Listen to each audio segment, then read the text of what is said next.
Good morning, Chris. How are you? Anthony, things are just freaking great, aren't they? They're Just they're they're, wonderful. they're wonderful. I think we need to fire our producer. Isn't have you named the AI bot that is our podcast planning software AI bot?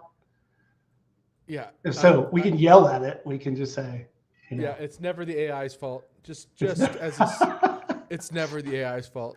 it's never the answer. It's kind of a computer. So today, Anthony, is September the 9th. Do you know what is meaningful about September the 9th? I just found this out.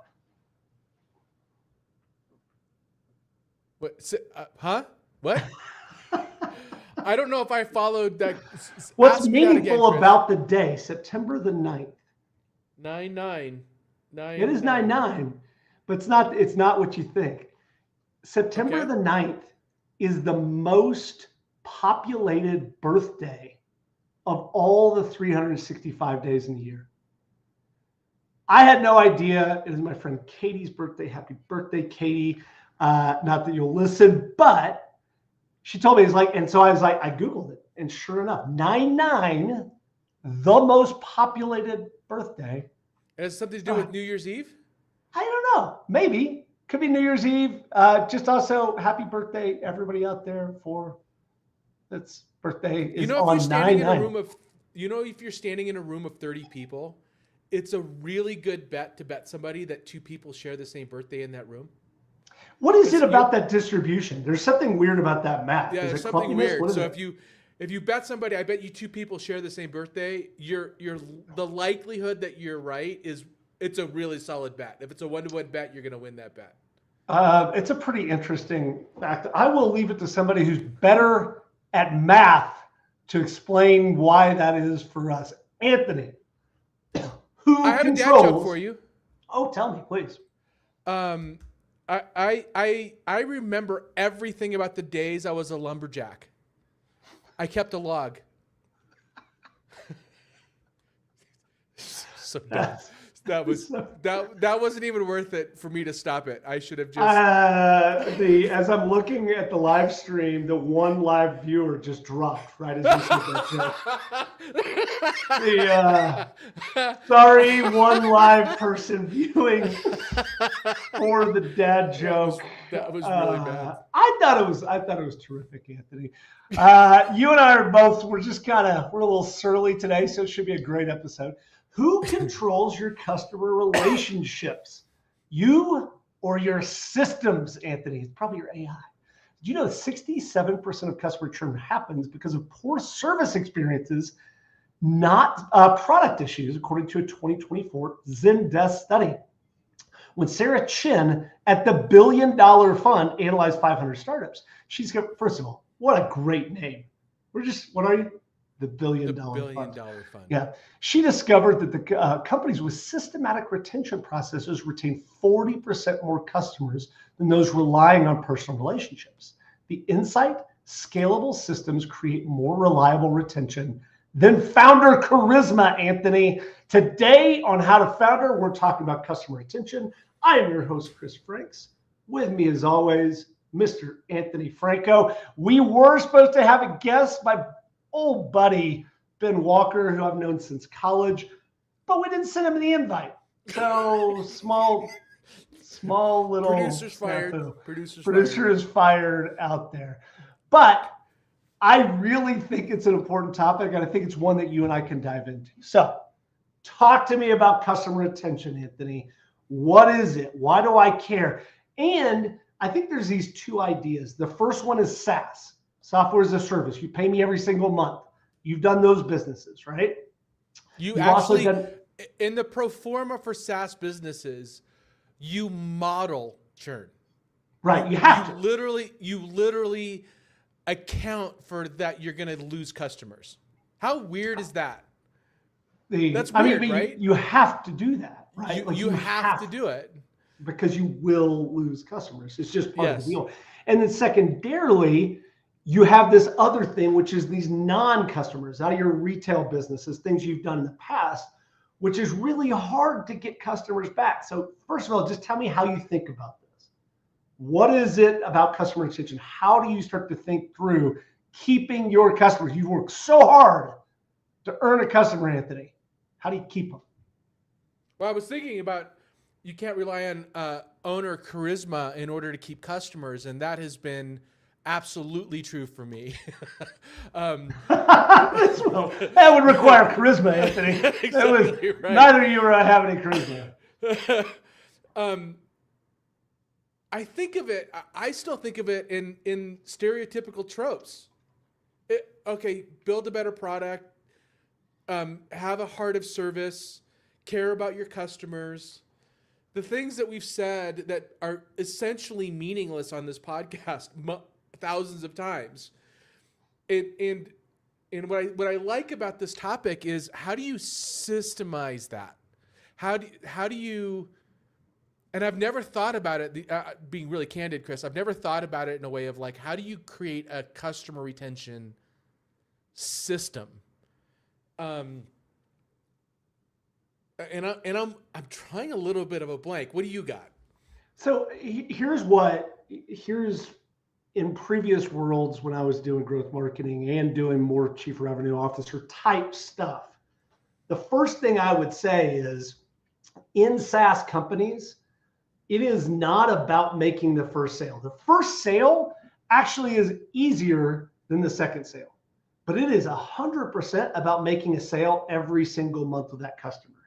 And even though you have your credit card in there, and even though they've already gotten over the hump, and even though every single time you have, that payment hits the same day every single month that it comes out, the reality is that unless you have some sort of long-term contract, which are really hard to do these days, particularly for startups, you need to make a sale every single month. You need to go in and figure out a way to do everything you did to make that first sale, but do it over time. Do it every single month that you do, that you have them as a customer. I think that's the first thing. And again, this is a little bit different in the world of SaaS, but let's start there because so many of the businesses that we're starting today are these SaaS businesses. They're incredibly powerful.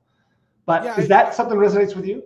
Yeah, and I think I actually would go a level higher. So, I was being a little facetious that I've never done this before. The truth is, I think it starts with what you measure. And I'd like to talk a little bit about that. How do you develop a system where you can measure? Fundamentally, customers leave because they're not seeing the value in your business. They're not extracting more value than they're paying you. It's simple math like that. So there's two things that I think you should think about measuring. One, measure for your customer the value that they're getting out of your interactions. You look at something like Instacart, right? Instacart says we have saved you this many hours or this much, which equates to this many dollars in shopping. I think it's a small thing, but I think it's an insight into other like larger SaaS businesses can take into. Here's the value that we're providing you, and you remind your customers every day. What that forces is for you to measure that internally. Like if you're telling the customer what value you're providing them, then you have to actually provide them value at something that you can measure, which I think is really important. And then how can you, so one thing is allow your customers to measure the value they're getting out of you. The other one is how do you measure customer satisfaction? And there's all kinds of metrics for that. I find that like the one that everybody talks about is Net Promoter Score, NPS. And that's hard to do because it requires customer, you have to do customer surveys. Right. And who likes homework, Anthony? Yeah, you're giving Who your likes customers homework. Right. And you're likely only to hear from people that are really happy with you or really pissed at you. And really the really pissed people are going to leave, maybe. But the people that are really going to leave are the ones that aren't willing to answer the surveys in the first place. Yeah. And maybe that's an indication, like how many people are answering our NPS. We've used that as a metric before. You Right. said, okay, like, are we getting responses back? I think But it's not what other ways, Chris, have you measured customer satisfaction without giving your customers homework? So I think that the first thing is this is hard.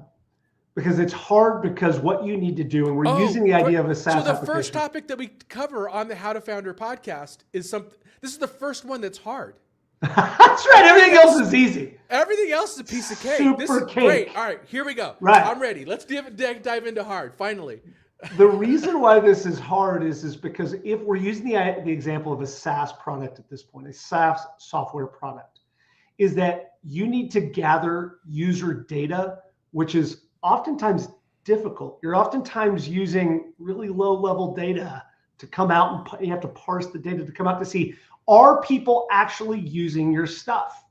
Yeah, and so the first thing is, how long are they in the tool? How often are they logging in? That's right. And so you have to gather that information. Then you have to gather information from customer service. How many touch points are you getting? How many inquiries are you getting? Is there a problem? Is there a billing issue, et cetera? And then to your point, you have to measure whether or not you're actually providing that value. So here's my question to you, Anthony. Let's pick what is your favorite SaaS product? Like, I love Miro. Miro is one of my favorite all-time products. What's one of yours? Oh, well, the one I'm in every day, all day is ChatGPT. ChatGPT is amazing, right? So ChatGPT is maybe a little bit different, but how do they keep you hooked? How do you do the how do you stay with it? Obviously, you're providing a ton of value. They're providing you a ton of value, by creating these awesome, your producer bot that fails to remember to invite people to our posts. But anyway, other than that value, how do they prove their value to you along the way?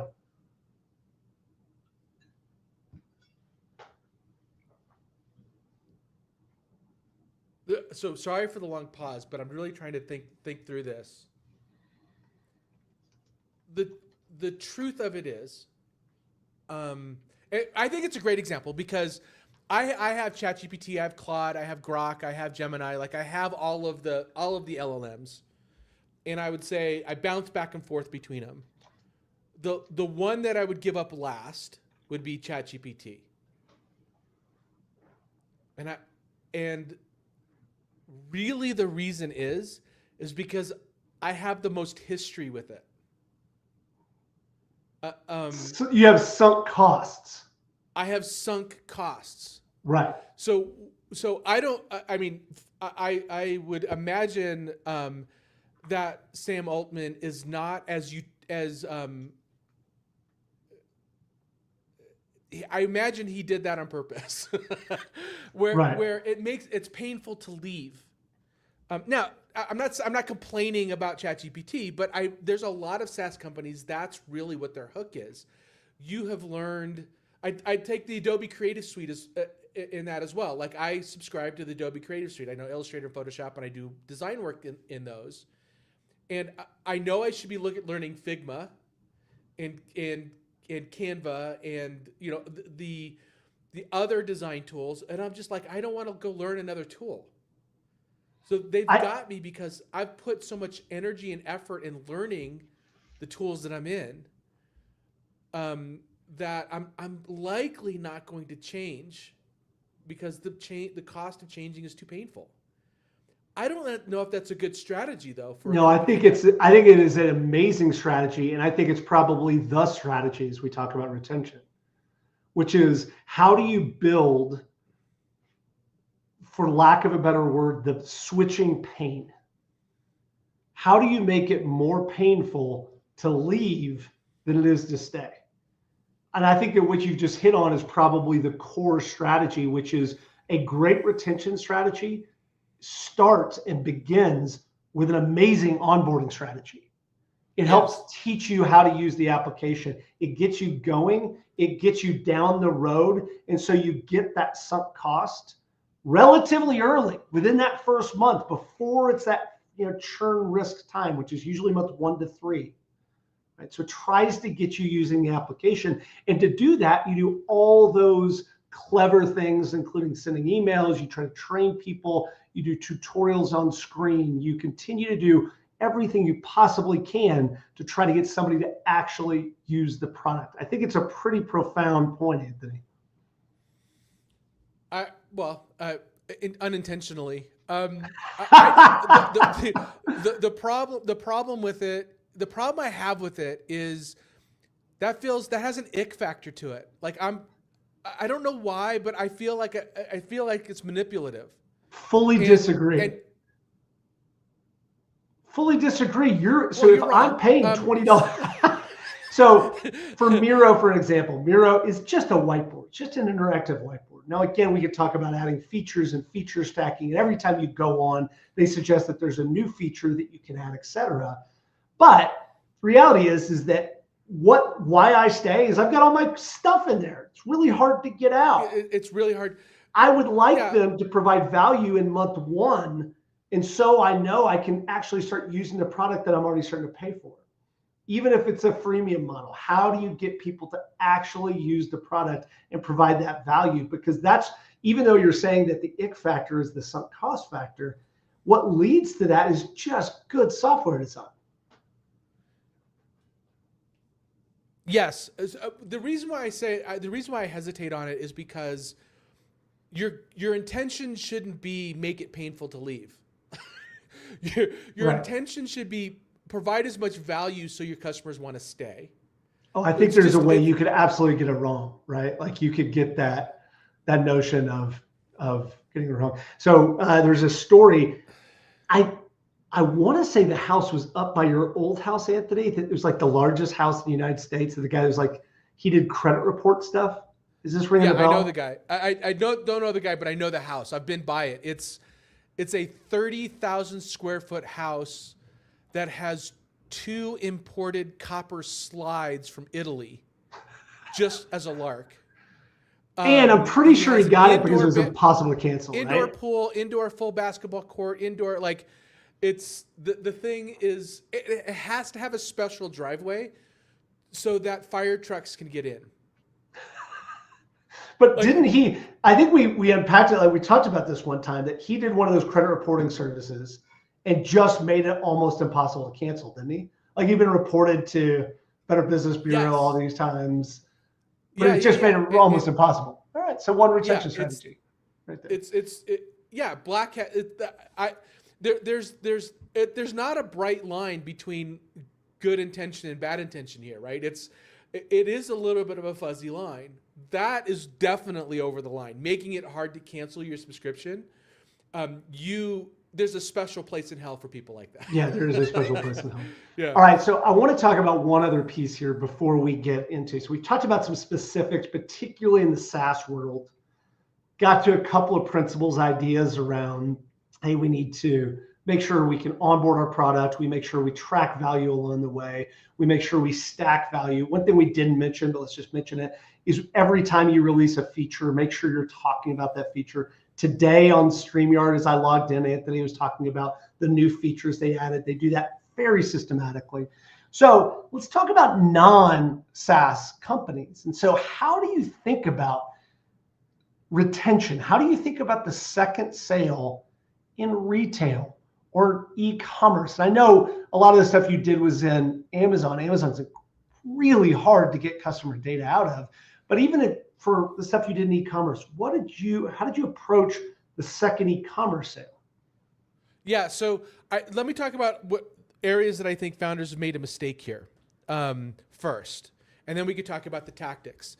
So I had a CMO for a while at my e-com business who wanted to make social stands in order to build brand.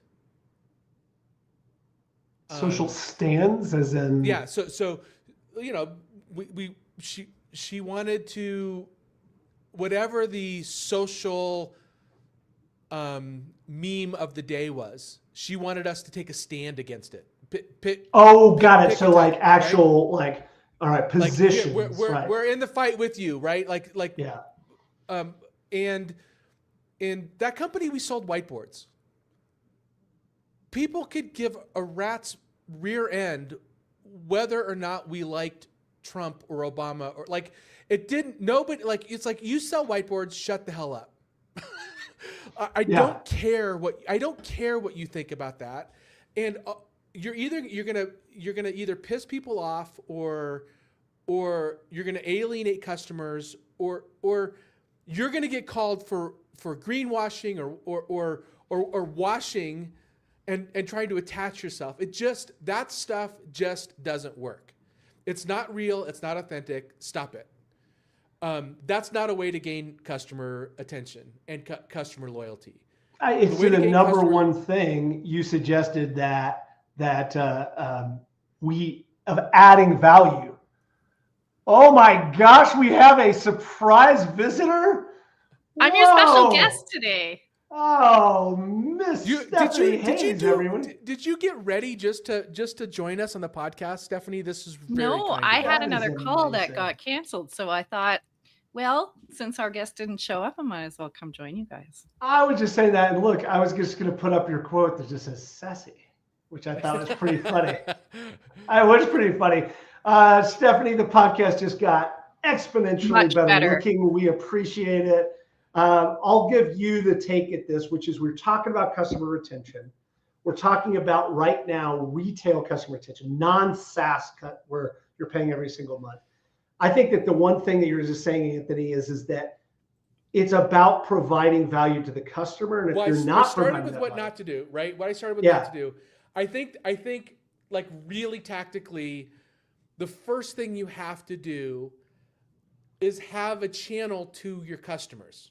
Yeah, figure out how to talk to them. You have, which is hard. So typically it's email address or SMS. Like I know we all hate those emails, and I know we all hate those text messages, but they do work. They work. And so if you have an Amazon business, it's hard, like you said, Chris. It's easier if you have a website because they have to fill in all their information. What we did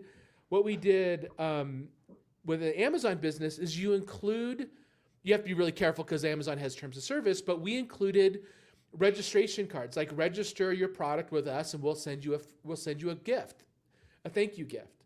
Now you've opened up a channel. So thinking about things in ways that customers will give you permission to communicate with them is the very basic step one. Restaurants, what can you do in a restaurant? Can you is it punch cards? Is it offering rewards for leaving reviews? Is it like, how do you get people to give you permission to talk to them? But again, you're talking about. And then don't blow the channel up. Stephanie, what do you think? But we're talking about adding value. But so Stephanie, 2 questions. Number 1 is just tell us how you think about this first, and then specifically with non-SaaS related businesses, how do you think about retention? So I think this always comes back to understanding the path that your customer is on. And I don't care what kind of business you are. I don't care what kind of delivery model you have. Your customer always has a journey, right? It always has something it's going to do next. And if you can anticipate that, and if you can almost create that path for them, that's how you retain customers, right? So yes, of course, we want to have the mechanics of being able to speak to them. But even if you don't, anticipating and understanding what they're going to do next and being there and having being able to facilitate that journey is the heart of retention. I've got a really good example of this in my business right now, is that we have been experimenting for the last couple of years with an audience that doesn't want to buy things, right? Like they're very price sensitive. And it's not even about cost, it's about their belief gap, right? So they don't believe that they can do something, and so they don't pay to do it, because the minute they decide that they're going to get started, they're going to worry that they're going to feel like they're going to fail. And so we've had to take away the buying objection for them. because committing a higher price is hard for them when they don't believe that they can do it. And they just need to get in there and start, right? So we've shifted our model to basically a membership model. And, you could, at the time, you could go in there and you could just, what I had to solve for is, if I start charge a membership model, I could go in there for a month at like $80 and get all our content that the people used to pay $1,200 for. So I had to redesign and anticipate the redesign of our whole delivery model so that I'm anticipating what they're going to need and when, and I build retention into that model. So that was all about being very, very clear on who they are, what they're thinking, what they need, what they think they're going to need at what time, and being there to provide it so that they stick around. I think it's a really great point, Stephanie. It's not one that we've talked about, which is even with SaaS companies, the way that I learned that was that you map the customer journey through completion. And you might be mapping that 2, 3, 5 years out in the future to say how, but it gets back to that. I think that same fundamental point that we've really started to come back to every time, which is how do you continue to make sure that you're adding value and what I call value stacking, which is make sure you're stacking value on top of value on top of value. Anthony, resonate? Yeah, I'm still trying to think of how do you. I mean, when you have a membership, Steph, it's the system kind of self-apparent, right? You have a membership. You have to continually add value in order to retain your members. Yes, and right? I would say it's not just the value that they're getting, but it's the relationship that they have with you, right? So they will stick around even if they're not. Nobody's paying a dime to have a relationship with me, Stephanie. So that's you. And this is why you're not running a membership program, right? Fair enough. Yeah. You're just making it hard on yourself. Fair enough. All right, but I do want to get back to this core thing of if it's not a digital business. Yeah. You run a restaurant, you run a coffee shop, you run a clothing store, you run an HVAC business. How should you be thinking about customer retention? How do you systematize customer retention? First of all, you have to know your customer, right? So what's going to retain a customer with an HVAC company is very different than what's going to retain a customer in a clothing store. But as we talked about before with the plumber, for example, I still argue that that's not a commodity business, right? None of these are commodity businesses. I'm still going to reach out to the person I have a relationship with, right? In a clothing store, I'm going to come back because you made me feel like I was down at the Rag and Bone store in Boston. And this fellow who was working there was just like, go in the change. Like I wasn't even shopping. My partner was shopping. He's like, go in the change room. I'm going to bring you a bunch of stuff. I just want to see it on you. And he sold $1,000 worth of clothes to me because he brought me things that were just like, and I went back the next day because my experience, because I felt known and I felt right. And so that is how you retain someone in a retail store. In an HVAC company, you're going to retain me because you responded quickly, you solved my problems, you didn't make me jump through hoops. Like this all comes back to what you know about the journey your customer is on. And I would suggest that even an HVAC company customer has some type of journey, predictably within 5 to 7 years of having, I know nothing about HVAC, okay, but within 5 to 7 years of having an HVAC system, they're going to need maintenance. They're going to need help, right? And so let's help them. Let's become known to them. Let's focus. In fact, I have a client in Jamaica who owns a $6 billion HVAC company. And this is something we've talked about several times.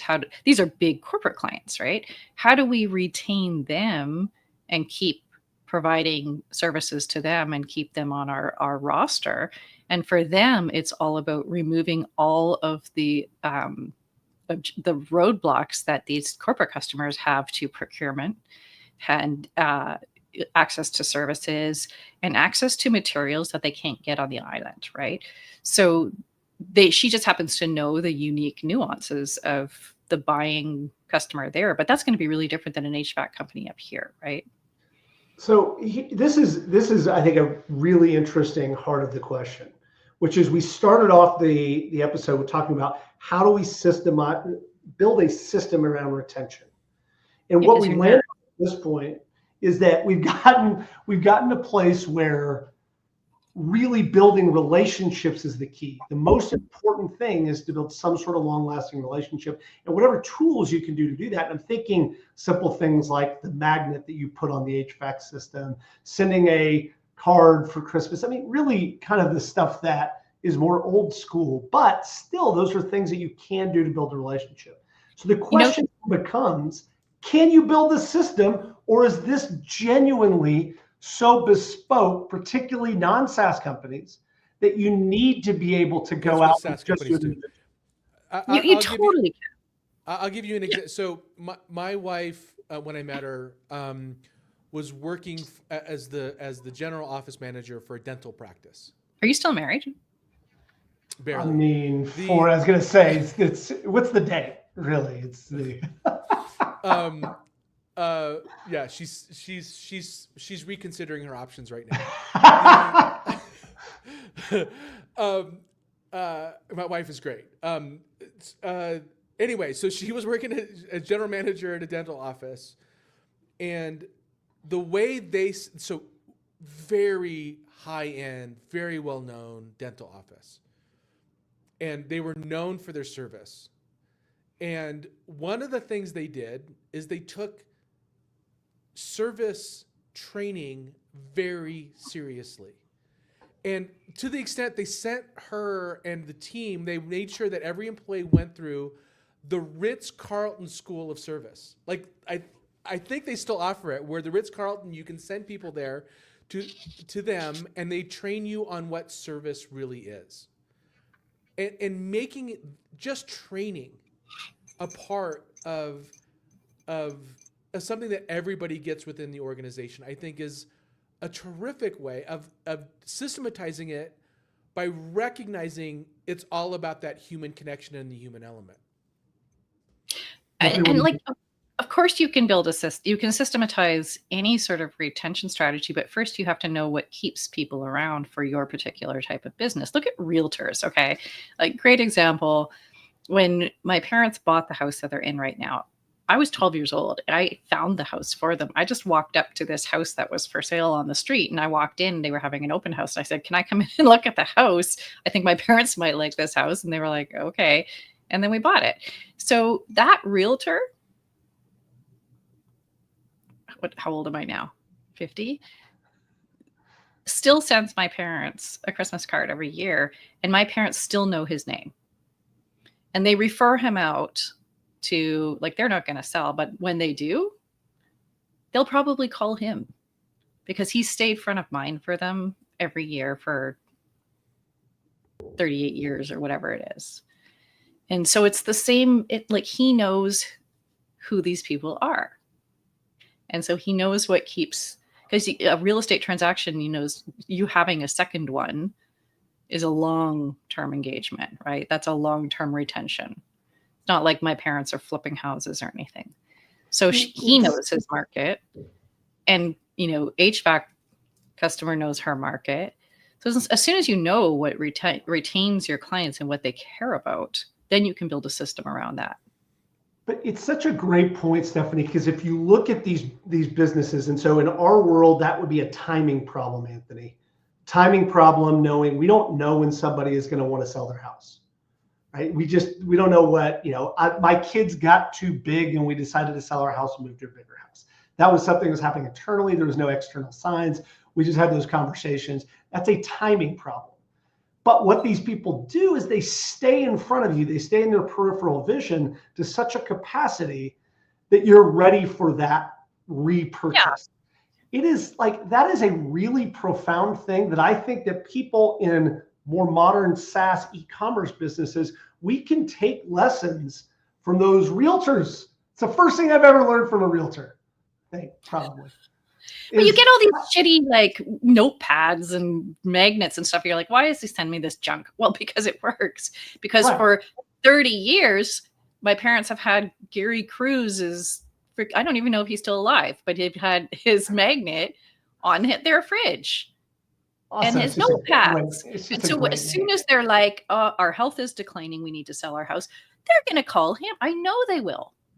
Because he's the only one that they can continually remember his name, right? Because he sends them a Christmas card every year and it's hand signed and all that. Realtors I think realtors are very off, maybe an off analogy, because you don't hire. How many times do people hire realtors in their life? I have 6 times. Yeah, but I was going to say, I think it's a very apt analogy, is because one of the fundamentals we've talked about to this point, we've talked about building relationships, we've talked about providing value, about trying to stay present in people's lives. But again, to Stephanie's point, it's really all about that long-term relationship component. Realtors are masters about building and maintaining relationships, to the point where sometimes realtors will just call, invite us for dinner or happy hour or something just to say hello on the way. That idea of a relationship, while harder to do in an online setting, I think is one of the fundamentals. I think it's a really powerful tool. It's all variations of the same thing, right? Like, figure out who your customer is, what keeps them around, and then go and do that, right? Just be really, really good at doing that. But don't try to cookie cutter someone else's strategy. You have to know what your particular people need and want. Systematize it all you can, because you're going to have to. You can't do that at scale. All right. Or you can't do the one-off stuff at scale. It's also, this is funny. This is that whole world with Gary V, and about how Gary V did the surprise and delight things, I don't always like his style, but there is some of that truth, those fundamentals in there as far as surprise and delight. All right. Are you guys ready? I just went to, the Christmas card thing is interesting. And then I'm like, well, I think it would be weird to get a Christmas card for my proctologist. So probably not that. But that's not a decision you're making. No, maybe you would have gotten referred to your proctologist. Yeah. All right, hold on. It's just the three of us. What would your Christmas card be from the proctologist? Look forward to seeing you up close and personal next year. Exactly. Like, what would yours be? Come on, you gotta have a good one. I'm trying to think. Enjoy the holiday season and can't wait to come down your chimney again. Stephanie for the win, as per usual. All right. Are you guys ready for the speed round?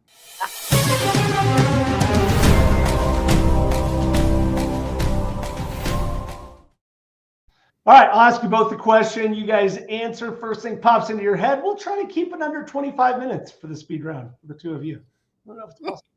Hire dedicated account managers to build relationships or invest in automated retention systems to ensure consistency. Depends on your business. Both? I think that's actually absolutely right. It's both. Focus on exceptional service moments to create loyalty, or standardized service delivery to prevent churn. This is that idea: surprise and delight, or just try to be awesome in the blocking and tackling.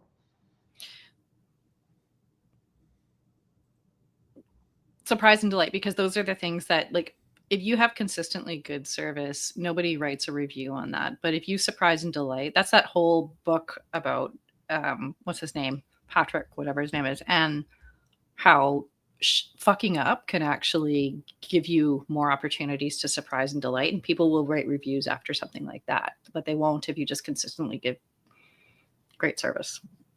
Anthony? I think you need both.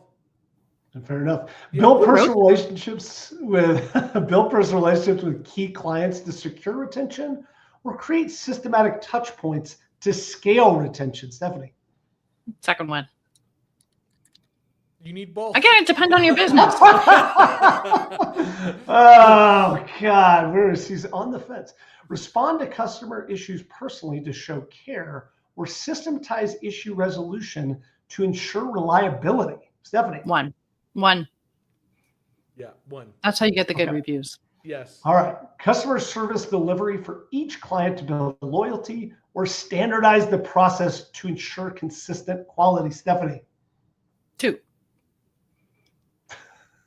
Would you decide on something, Anthony? Jesus. Absolutely right. I think it's 2. I'm a little slow. Always? Slow today. Always. I would say you and I both, Anthony. You know, my autobiography is going to be called The Gifts of Insomnia, it's going to be great. All right. Founder fundamentals. My autobiography is going to be titled "You Can't Spell Incorrectly Correctly." I don't know what that means. My autobiography is going to be, am I putting up with this shit again? Why are you staring at us when you said that, Stephanie? I don't know. It's just a general. It's generally applicable. I think it's a good one. All right. What did you learn? I'll go to both of you from today's episode, starting with you, Anthony. I've got some notes as well. What did you take away from today's? The way to systematize customer retention is to not think about it as customer retention. It's systematize great service or a great customer experience. And the net result should be, and systematize showing your customers and reminding your customers the value that you're giving them. Those are the 2 things that I wrote down. I like it. Stephanie, what did you take away? I would say, again, that retention is so dependent on the business and the customer, and you need a strategy that is very particular to who you are as a business, as well as who your customers are and the journey that they're on. I wrote down a few things. SaaS companies, great onboarding, create friction on leaving, create that sunk cost, but do that through value. Non-SaaS companies, figure out a way. The most important thing is figure out a way to capture customer information on how they want to be communicated to, whatever that channel is, whether it be email or text or phone calls, et cetera. And really the true fundamentals here: build a relationship, map the customer journey, know your customer, and continue to add value every single time you have a touch point along the way. Deep dive recommendations: The Effortless Experience by Matthew Dixon and Customer Success by Nick, I'm going to say Mehta, M-E-H-T-A. I like it. Good conversation. Stephanie, thanks for coming in. And saving us. So much value. You added so much value. This touch point really added a ton of value. I actually really enjoyed today's conversation. I think we got to a lot of very specific information and detail on how we can actually increase customer retention. Anthony, you want to get us out of here? What's coming up? Well, first of all, I want to thank everybody for tuning in and listening, and remind please be sure to visit us at howtofounder.com, where you can connect with us on all the channels. We're actually growing quite a bit on Spotify, so thank you for those of you who are listening to us on Spotify. And as a reminder, you are the pioneer of economic prosperity, and the 3 of us are just really grateful to be there along the way. Thank you, everybody. Take care.